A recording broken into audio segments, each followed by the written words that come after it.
It's the Line Makers on Sporting News, presented by Jack Daniels.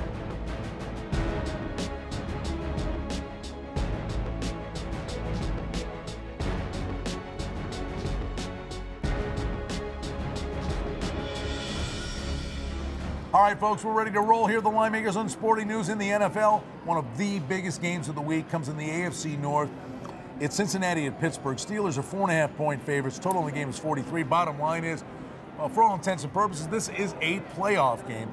Bengals currently hold the 6th seed down. Pittsburgh beat them early in the year, Ricky. They win this one, they control their destiny. Yeah, Brian, either one of these two teams wins their last two games, they're in the playoffs. The Steelers would have beaten the Bengals twice, so they hold the tiebreakers against them.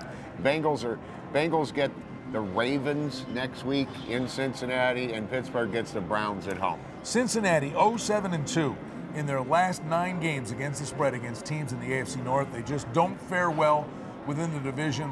That game against Philadelphia was just an atrocity. The Bengals offense is struggling. Eagles gift wrapped the game for them.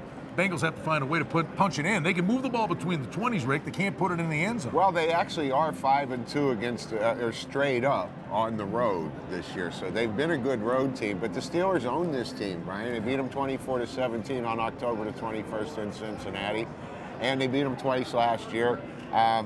Yeah, I think that you look at the game and you're looking at a Steeler team that lost 4 of their last 5 games and a Bengal team that won 4 of their last 5, and you're saying the Steelers are 4.5-point favorites. Your initial reaction is, oh, I got to take the points, but I'm not sure that it's going to work out that way.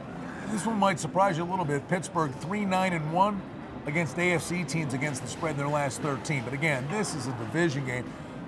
Tough loss for them at Dallas, through no fault of Ben Roethlisberger. Some of the plays he made in that game, Rick, absolutely amazing. No, he played a great game. He threw for 339 yards. He kept plays alive. It's amazing how he pulls that off. Yeah, and that's what Roethlisberger does. So, I said Steelers have lost 4 of their last 5.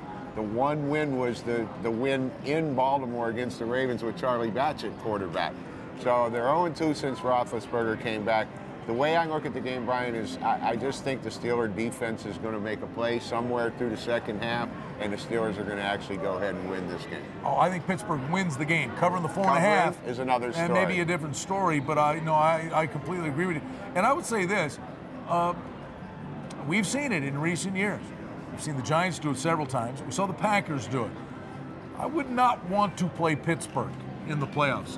Getting hot at the right time, and if there's a team could build a little bit of momentum with 2, let's not put the cart before the horse. The Steelers win their last 2. I'm just saying, down the road, watch out. They could be dangerous. We've seen that. Teams come in as a wild card and go on to win it all. And I'm also looking for a kind of tight defensive game, and maybe look at the under a little bit. And, of course, gusty winds always part of the equation at Heinz Field. Interesting matchup, Cincinnati-Pittsburgh, with massive playoff ramifications.